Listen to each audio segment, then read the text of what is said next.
আকাশবাণী গুৱাহাটী পুৱাৰ আঞ্চলিক বাতৰি পঢ়িছে উৎপল কুমাৰ দাসে এতিয়া প্ৰধান বাতৰিসমূহ হ'ল গুৱাহাটীত অনুষ্ঠিত জিলা আয়ুক্ত সন্মিলনৰ দুদিনীয়া কাৰ্যসূচীৰ সামৰণি ৰাজ্যত শীঘ্ৰেই বিষয় শিক্ষক নিযুক্তি প্ৰক্ৰিয়া আৰম্ভ হ'ব বুলি শিক্ষামন্ত্ৰী ডাঃ ৰণোজ পেগুৰ ঘোষণা অহা 14 আগষ্টত চিকিৎসা বিজ্ঞানৰ স্নাতক পাঠ্যক্ৰমৰ নামভৰ্তিৰ বাবে কাউন্সেলিং আৰম্ভ কেৰালাৰ ৱায়নাড জিলাৰ ভয়াৱহ ভূমিস্খলনত মৃত্যু হোৱা লোকৰ সংখ্যা 135লৈ বৃদ্ধি আৰু পেৰিছ অলিম্পিকত আজি অসম কন্যা লাভলীনা বৰগোহাঁইৰ খেল প্ৰতিযোগিতাৰ আজি পঞ্চম দিনা ভাৰতীয় বক্সাৰ আৰ্চাৰ শ্বুটাৰ আৰু শাটলাৰসকল নিজ নিজ শাখাৰ খেলত অৱতীৰ্ণ এতিয়া শুনক বিতং বাতৰি মুখ্যমন্ত্ৰী ডঃ হিমন্ত বিশ্ব শৰ্মাৰ অধ্যক্ষতাত গুৱাহাটীৰ লোকসেৱা ভৱনত দুদিনীয়াকৈ অনুষ্ঠিত জিলা আয়ুক্ত সন্মিলনৰ কালি সামৰণি পৰে অসম মন্ত্ৰীসভাৰ সদস্য আৰু চৰকাৰৰ শীৰ্ষ বিষয়াসকলৰ উপস্থিতিত অনুষ্ঠিত এই সন্মিলনত ৰাজ্যৰ প্ৰশাসন ব্যৱস্থাক জনসাধাৰণৰ ওচৰ চপাই নিয়াৰ উদ্দেশ্যে কেইবাটাও গুৰুত্বপূৰ্ণ সিদ্ধান্ত গ্ৰহণ কৰা হয় সন্মিলনৰ প্ৰথমটো দিনৰ প্ৰায় 13 ঘণ্টীয়া বৈঠকখনত ৰাজ্যখনত ভিআইপি সংস্কৃতি বন্ধ কৰা মুখ্যমন্ত্ৰীয়ে কোনো জিলা ভ্ৰমণলৈ গ'লে কনভয়ত বাহনৰ সংখ্যা 10ৰ পৰা 12ৰ ভিতৰত সীমিত ৰখা মুখ্যমন্ত্ৰীৰ ভ্ৰমণৰ সময়ছোৱাত নিৰাপত্তাৰ নামত বাহৰ বেৰিকেড দি জনসাধাৰণক হাৰাশাস্তি কৰাৰ পৰা বিৰত ৰখা মুখ্যমন্ত্ৰী তথা মন্ত্ৰীসকলক আপ্যায়নৰ ক্ষেত্ৰত ৰাজকীয় আহাৰৰ আয়োজনৰ পৰা বিৰত থকা আদি বহু সংস্কাৰমূলক পদক্ষেপ গ্ৰহণৰ বাবে মুখ্যমন্ত্ৰী ডঃ শৰ্মাই জিলা আয়ুক্তসকলক আহ্বান জনায় অনুৰূপ ধৰণে অহা 2 অক্টোবৰৰ পৰা ৰাজ্যৰ উপজিলাসমূহ কাৰ্যকৰী কৰাৰ ক্ষেত্ৰত মুখ্যমন্ত্ৰীয়ে জিলা আয়ুক্তসকলক নীতি নিৰ্দেশনা প্ৰদান কৰে সামৰণি বৈঠকত মুখ্যমন্ত্ৰী শৰ্মাই ৰাজ্য চৰকাৰে ইতিমধ্যে দুৰ্নীতি অবিহনে 1 লাখ নিযুক্তি সম্পূৰ্ণ কৰিবলৈ সমৰ্থ হোৱা বিষয়টোৱে ৰাষ্ট্ৰীয় প্ৰেক্ষাপটত বিশেষ গুৰুত্ব লাভ কৰিছে বুলি প্ৰকাশ কৰে তেওঁ লগতে কয় যে অহা 2 অক্টোবৰত ৰাজ্যত মিছন বসুন্ধৰা 3.0 আৰম্ভ হ'ব অহা নৱেম্বৰ ডিচেম্বৰৰ পৰা বাল্য বিবাহৰ বিৰুদ্ধে পুনৰ অভিযান আৰম্ভ কৰাৰ লগতে নিযুত মইনা আঁচনি আৰু মুখ্যমন্ত্ৰী মহিলা উদ্যমিতা আঁচনিৰ কাম আৰম্ভ কৰা হ'ব শিক্ষা বিভাগে ৰাজ্যৰ বিদ্যালয়সমূহত নতুন শিক্ষক নিযুক্তিৰ ক্ষেত্ৰত বিশেষ পৰিৱৰ্তন অনাৰ প্ৰক্ৰিয়া আৰম্ভ কৰিছে বুলি শিক্ষামন্ত্ৰী ডাঃ ৰণোজ পেগুৱে প্ৰকাশ কৰে শিক্ষামন্ত্ৰীগৰাকীৰ মতে নতুনকৈ শিক্ষক নিযুক্তিৰ ক্ষেত্ৰত শিক্ষকসকলক বিষয় শিক্ষক হিচাপে নামকৰণ কৰা হ'ব ইতিমধ্যে শিক্ষা বিভাগে কোন কোন বিষয়ত শিক্ষকৰ নাটনি আছে সেই বিষয়ে শিক্ষামন্ত্ৰীগৰাকীক অৱগত কৰায় শেহতীয়াকৈ শিক্ষা সেতু এপৰ জৰিয়তে এই তথ্য আহৰণ কৰা হৈছে অনাগত সময়ত শিক্ষক নিযুক্তি প্ৰক্ৰিয়াৰ জৰিয়তে খালী পদসমূহত শিক্ষক নিযুক্তি দিয়াৰ কথা শিক্ষামন্ত্ৰীগৰাকীয়ে জানিবলৈ দিয়ে দেশৰ চিকিৎসা মহাবিদ্যালয়সমূহত চলিত বৰ্ষৰ এমবিবিএছ বিডিএছ আদি পাঠ্যক্ৰমত নামভৰ্তিৰ বাবে কাউন্সেলিঙৰ বাবে পঞ্জীয়ন প্ৰক্ৰিয়া আগষ্ট মাহৰ প্ৰথম সপ্তাহত আৰম্ভ হ'ব মেডিকেল কাউন্সেলিং কমিটিয়ে এই কথা প্ৰকাশ কৰি লগতে কয় যে চিকিৎসা বিজ্ঞানৰ স্নাতক পাঠ্যক্ৰমৰ নামভৰ্তিৰ বাবে কাউন্সেলিং পৰ্ব অহা 14 আগষ্টত আৰম্ভ হ'ব ৰাষ্ট্ৰীয় চিকিৎসা আয়োগৰ অধ্যক্ষ ডাঃ বি শ্ৰীনিবাসে পঞ্জীয়ন আৰু কাউন্সেলিং সম্পৰ্কীয় সকলো ধৰণৰ অগ্ৰগতিৰ বিষয়ে অৱগত হ'বলৈ শিক্ষাৰ্থীসকলক মেডিকেল কাউন্সেলিং কমিটিৰ ৱেবছাইটত দৃষ্টি ৰাখিবলৈ আহ্বান জনাইছে উল্লেখযোগ্য যে এই কাউন্সেলিঙৰ জৰিয়তে এমবিবিএছ পাঠ্যক্ৰমত দেশৰ পৰা 1,10,000 আৰু বিডিএছৰ প্ৰায় 21,000 আসনৰ লগতে আয়ুষ মন্ত্ৰালয়ৰ অধীনৰ পাঠ্যক্ৰমতো নামভৰ্তি প্ৰক্ৰিয়া আৰম্ভ হ'ব সূচী অনুসৰি অহা 14 আগষ্টৰ পৰা 21 আগষ্টলৈ কাউন্সেলিং সম্পন্ন হোৱাৰ পাছত 23 আগষ্টত আসন আবণ্টনৰ ফলাফল ঘোষণা কৰা হ'ব আনহাতে 6 ছেপ্টেম্বৰৰ পৰা 10 ছেপ্টেম্বৰলৈ দ্বিতীয় পৰ্যায়ৰ কাউন্সেলিং সম্পন্ন হোৱাৰ পাছত দ্বিতীয় পৰ্যায়ৰ আসন আবণ্টন 11 আৰু 12 ছেপ্টেম্বৰত আৰু তৃতীয় তথা অন্তিম পৰ্যায়ৰ আবণ্টন প্ৰক্ৰিয়া 13 ছেপ্টেম্বৰত সম্পূৰ্ণ হ'ব একেদৰে চলিত বৰ্ষৰ চিকিৎসা বিজ্ঞানৰ স্নাতকোত্তৰ পাঠ্যক্ৰমত নামভৰ্তিৰ ৰাষ্ট্ৰীয় যোগ্যতা নিৰূপণ তথা প্ৰৱেশ পৰীক্ষা নীট পিজি অহা 11 আগষ্টত অনুষ্ঠিত হ'ব বুলিও ঘোষণা কৰা হৈছে এই পৰীক্ষাৰ বাবে পৰীক্ষাৰ্থীসকলে nbe.edu.in ৱেবছাইটৰ পৰা অহা 8 আগষ্টত প্ৰৱেশ পত্ৰ ডাউনলোড কৰিব পাৰিব বুলি পৰীক্ষাৰ দায়িত্বত থকা সংস্থা national board of examinations in medical sciences NBEMSৰ পৰা প্ৰকাশ কৰা হৈছে নীট পিজিৰ এই পৰীক্ষাৰ ফলাফলৰ ওপৰত ভিত্তি কৰি চিকিৎসা বিজ্ঞানৰ স্নাতকোত্তৰ পাঠ্যক্ৰমৰ আসনসমূহ পূৰণ কৰা হ'ব নীতি আয়োগৰ বিশেষ কাৰ্যসূচী সম্পূৰ্ণতা অভিযানৰ অধীনত অসমৰ কেইবাখনো জিলাত কাৰ্যসূচী অব্যাহত আছে এই অভিযানৰ অংশ হিচাপে স্বাস্থ্য খণ্ডত সজাগতা সৃষ্টিৰ বিশেষ ব্যৱস্থা কৰা হৈছে সম্পূৰ্ণতা অভিযানৰ অধীনত অভিলাষী জিলা আৰু উন্নয়ন খণ্ডসমূহত মহিলা আৰু শিশুৰ স্বাস্থ্য আৰু পৰিপুষ্টিৰ দিশটো উন্নত কৰাৰ বাবে লক্ষ্য লোৱা হৈছে ইয়াৰ অংশ হিচাপে মূলতঃ প্ৰথম 3 মাহতে পঞ্জীয়নভুক্ত প্ৰসূতিৰ সংখ্যা বৃদ্ধিৰ পদক্ষেপ লোৱা হৈছে তদুপৰি সংহত শিশু বিকাশ সেৱাৰ অধীনত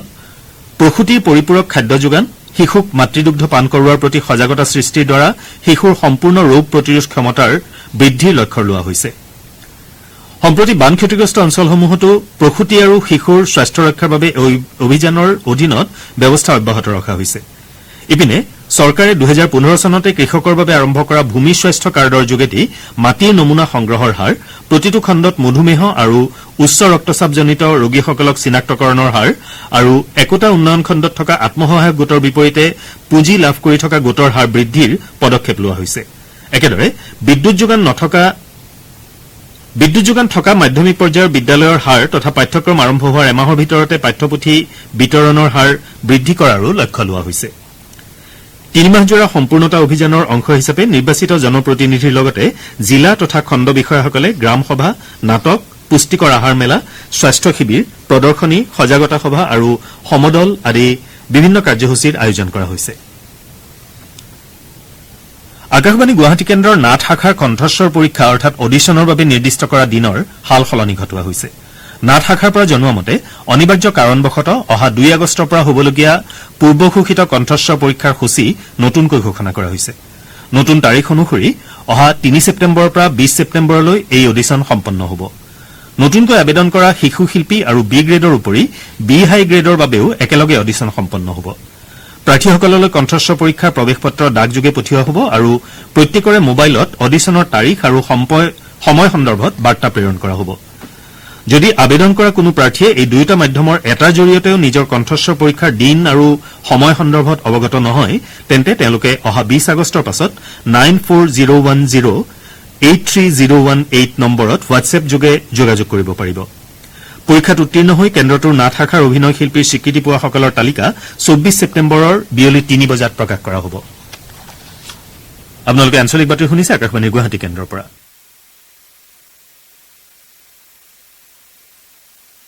अब डिजिटल साक्ष्य भी होंगे पारंपरिक साक्ष्य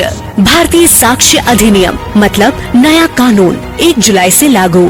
आजाद भारत के अपने कानून तारीख पर तारीख युग का हो गया अंत न्यायिक प्रक्रिया के लिए समय सीमा तय भारतीय नागरिक सुरक्षा संहिता 1 जुलाई से लागू आजाद भारत के अपने कानून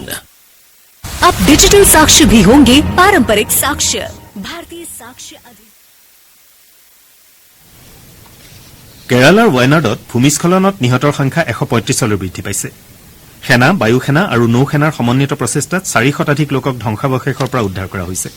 আবদ্ধ লোকসকলক উদ্ধাৰ কৰি বায়ু সেনাই বিশেষ বিমানৰ জৰিয়তে চিকিৎসালয়লৈ প্ৰেৰণৰ ব্যৱস্থা গ্ৰহণ কৰে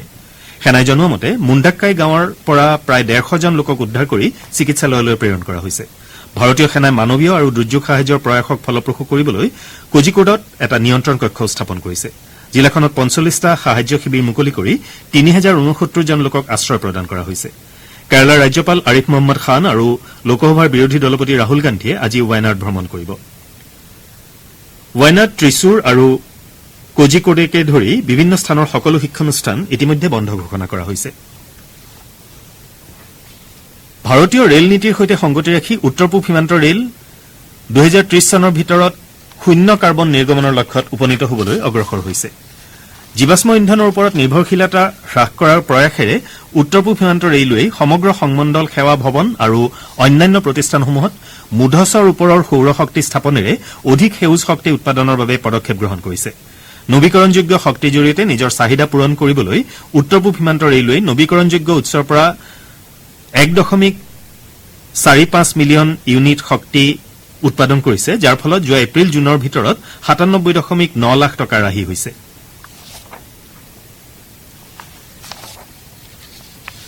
অসমৰ ডাঃ নম্ৰতা দাসলৈ ক্লিনিকেল অংকলজিৰ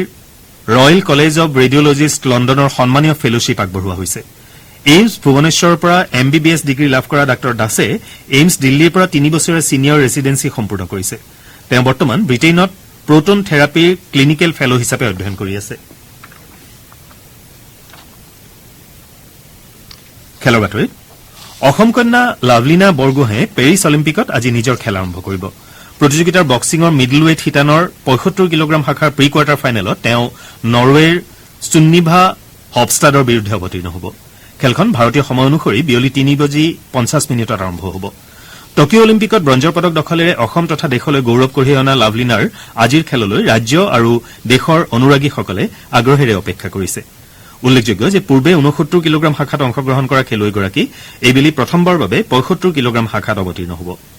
তেওঁৰ বিৰুদ্ধে অৱতীৰ্ণ হ'বলগীয়া নৰৱেৰ খেলুৱৈগৰাকীও শক্তিশালী প্ৰতিদ্বন্দ্বী হিচাপে পৰিগণিত হৈছে আনহাতে প্ৰতিযোগিতাৰ আজি পঞ্চম দিনা ভাৰতীয় বক্সাৰ আৰ্চাৰ শ্বুটাৰ আৰু শ্বাটলাৰসকল নিজ নিজ শাখাৰ খেলত অৱতীৰ্ণ হ'ব শ্বুটিঙত ঐশ্বৰী প্ৰতাপ সিং টোমৰ পুৰুষৰ ৫০ মিটাৰ ৰাইফলৰ 3 পজিশ্যন শিতানৰ যোগ্যতা নিৰূপণ পৰ্যায়ৰ যুঁজত অৱতীৰ্ণ হ'ব একেদৰে মহিলাৰ ট্ৰেপ শ্বুটিঙৰ যোগ্যতা নিৰূপণ পৰ্যায়ৰ প্ৰথম দিনা ৬৮ পইণ্টকৈ লাভ কৰা শ্ৰেয়াশী সিং আৰু ৰাজেশ্বৰী কুমাৰী আজি যোগ্যতা নিৰূপণ পৰ্যায়ৰ দ্বিতীয় ৰাউণ্ডত অৱতীৰ্ণ হ'ব আনহাতে অনুজ আগৰৱালে অস্ত্ৰচালনা প্ৰশিক্ষণৰ ব্যক্তিগত শিতানত ভাগ ল'ব বেডমিণ্টনত পুৰুষৰ ছিংগলছত লক্ষ্য সেন ইণ্ডোনেছিয়াৰ জোনাটন ক্ৰিষ্টিৰ সন্মুখীন হোৱাৰ বিপৰীতে এইচ.এছ. প্ৰণয় ভিয়েটনামৰ ডুক ফেট লেৰ বিৰুদ্ধে অৱতীৰ্ণ হ'ব আনহাতে মহিলাৰ ছিংগলছত পি ভি সিন্ধু ইষ্টনিয়াৰ ক্ৰিষ্টিন কিউবাৰ বিৰুদ্ধে অৱতীৰ্ণ হ'ব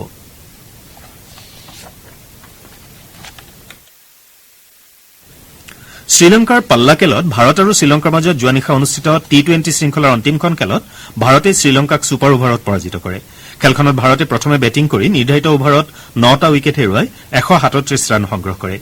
ভাৰতৰ হৈ শুভমন গিলে 39 আৰু ৰিয়ান পৰাগে 26 ৰানৰ বৰঙণি আগবঢ়ায় আনহাতে খেলখনত শ্ৰীলংকাই সুন্দৰ আৰম্ভণি কৰে যদিও অন্তিম 4টা অভাৰত ক্ৰমাগতভাৱে উইকেট হেৰুৱাই 137 ৰানত ইনিংছ সমাপ্ত কৰে ইয়াৰ ফলত ছুপাৰ অভাৰৰ সহায় ল'বলগীয়া হয় ছুপাৰ অভাৰত শ্ৰীলংকাই কেৱল 2 ৰানহে সংগ্ৰহ কৰাৰ বিপৰীতে ভাৰতৰ অধিনায়ক সূৰ্য কুমাৰ যাদৱে এটা বাউণ্ডাৰী কোবাই খেলখন নিজৰ দখললৈ আনে খেলখনত ৱাশ্বিংটন সুন্দৰক প্লেয়াৰ অব দ্য মেচ আৰু সূৰ্য কুমাৰ যাদৱক প্লেয়াৰ অব দ্য ছিৰিজ ঘোষণা কৰা হয় আনহাতে অসমৰ ৰিয়ান পৰাগে কালিৰ খেলত সৰ্বাধিক সংখ্যক ছিক্সাৰৰ অধিকাৰী হৈ বঁটা লাভ কৰে বজালী জিলাৰ পাঠশালাৰ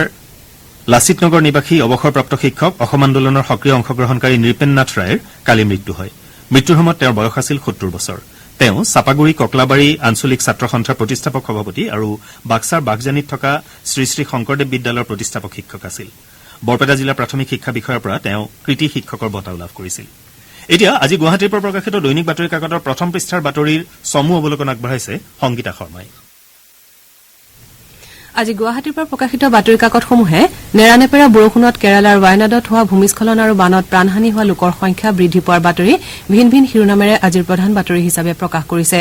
নিয়মীয়া বাৰ্তা কাকতত এই বাতৰিৰ শিৰোনাম কেৰালাত মৃত্যুৰ কিৰিলি ভয়াৱহ ভূমিস্খলনত শতাধিকৰ মৃত্যু অসমীয়া প্ৰতিদিন কাকতেও এই বাতৰিটো ৱায়নাডত ভয়াৱহ ভূমিস্খলন আৰু বানত 119 গৰাকী লোকৰ প্ৰাণহানি শিৰোনামেৰে প্ৰকাশ কৰিছে অসমীয়া খবৰ কাকতে ৰাজ্যৰ আটাইকেইখন জিলাৰে আয়ুক্তসকলৰ সৈতে অনুষ্ঠিত সন্মিলনৰ বাতৰিটো দিছপুৰত জিলা আয়ুক্তৰ দুদিনীয়া মাৰাথন সন্মিলন 25 ঘণ্টাৰো অধিক সময় আলোচনা শিৰোনামেৰে প্ৰথম পৃষ্ঠাত স্থান দিছে এমাহত তৃতীয়টো ৰেল দুৰ্ঘটনা শিৰোনামেৰে আমাৰ অসম কাকতে ঝাৰখণ্ডত হাওৰা মুম্বাই এক্সপ্ৰেছৰ 18টা ডবা লাইনচ্যুত আৰু 2জন যাত্ৰী নিহত হোৱাৰ বাতৰিক মুখ্য বাতৰি স্থান দিছে দৈনিক অগ্ৰদূত কাকতে পেৰিছ অলিম্পিকত সুদীৰ্ঘ 124 বছৰৰ পাছত পেৰিছতে কোনো ভাৰতীয় এথলীটে একেখন অলিম্পিকতে দুটাকৈ পদক জয়ৰ কৃতিত্ব অৰ্জন কৰাৰ বাতৰি মনুৰ ইতিহাস এতিয়া দৃষ্টি লাভলীনা শিৰোনামেৰে বিস্তৃতভাৱে প্ৰকাশ কৰিছে দৈনিক জনমভূমি কাকতে নতুন দিল্লীত বাজেট সম্পৰ্কীয় আলোচনাত প্ৰধানমন্ত্ৰীয়ে ভাৰত বিশ্বৰ তৃতীয় বৃহত্তম অৰ্থনীতিৰ দেশ হোৱাৰ দিন দূৰৈত নহয় বুলি কৰা মন্তব্যৰ বাতৰিক অন্যতম মুখ্য বাতৰিৰ স্থান দিছে দৈনিক অসম কাকতে লোকসভা নিৰ্বাচনৰ ফলাফলক লৈ সন্দেহ শিৰোনামেৰে ভোটদান আৰু ভোট গণনাৰ মাজত বিস্তৰ ব্যৱধান সম্পৰ্কে এডিআৰৰ প্ৰতিবেদনত প্ৰকাশ পোৱা তথ্যৰ বিষয়ে মুখ্য বাতৰি প্ৰকাশ কৰিছে দি আছাম ট্ৰিবিউন কাকতে লক্ষ্মণ প্ৰসাদ আচাৰ্যৰ অসমৰ নতুন ৰাজ্যপাল হিচাপে শপত গ্ৰহণ কৰাৰ বাতৰি প্ৰথম পৃষ্ঠাত স্থান দিয়াৰ সমান্তৰালকৈ দ্য চেণ্টিনেল কাকতে বিজেপি শাসিত অন্যান্য ৰাজ্যসমূহক পাছ পেলাই অসমে সফলতাৰে আৰু স্বচ্ছতাৰে ৰাজ্যত নিযুক্তি প্ৰক্ৰিয়া সম্পাদন কৰাৰ বাতৰি প্ৰকাশ কৰিছে এয়া আছিল আজি গুৱাহাটীৰ পৰা প্ৰকাশিত দৈনিক বাতৰি কাকতসমূহৰ প্ৰথম পৃষ্ঠাৰ বাতৰিৰ চমু অৱলোকন ধন্যবাদ সংগীতা বাতৰি শেষ কৰাৰ আগতে প্ৰধান বাতৰি কেইটামান আকৌ এবাৰ গুৱাহাটীত অনুষ্ঠিত জিলা আয়ুক্ত সন্মিলনৰ দুদিনীয়া কাৰ্যসূচীৰ সামৰণি ৰাজ্যত শীঘ্ৰেই বিষয় শিক্ষক নিযুক্তি প্ৰক্ৰিয়া আৰম্ভ হ'ব বুলি শিক্ষামন্ত্ৰী ডাঃ অনুজ পেগুৰ ঘোষণা অহা 14 আগষ্টত চিকিৎসা বিজ্ঞানৰ স্নাতক পাঠ্যক্ৰমৰ নামভৰ্তিৰ বাবে কাউন্সেলিং আৰম্ভ কেৰালাৰ ৱায়নাড জিলাৰ ভয়াৱহ ভূমিস্খলনত মৃত্যু হোৱা লোকৰ সংখ্যা 135লৈ বৃদ্ধি আৰু পেৰিছ অলিম্পিকত আজি অসম কন্যা লাভলীনা বৰগোহাঁইৰ খেল প্ৰতিযোগিতাৰ আজি পঞ্চম দিনা ভাৰতীয় বক্সাৰ আৰ্চাৰ শ্বুটাৰ আৰু শ্বাটলাৰসকলৰ অংশগ্ৰহণ আমাৰ পৌৰাঞ্চলিক বাতৰি ইমানতে শেষ হ'ল নমস্কাৰ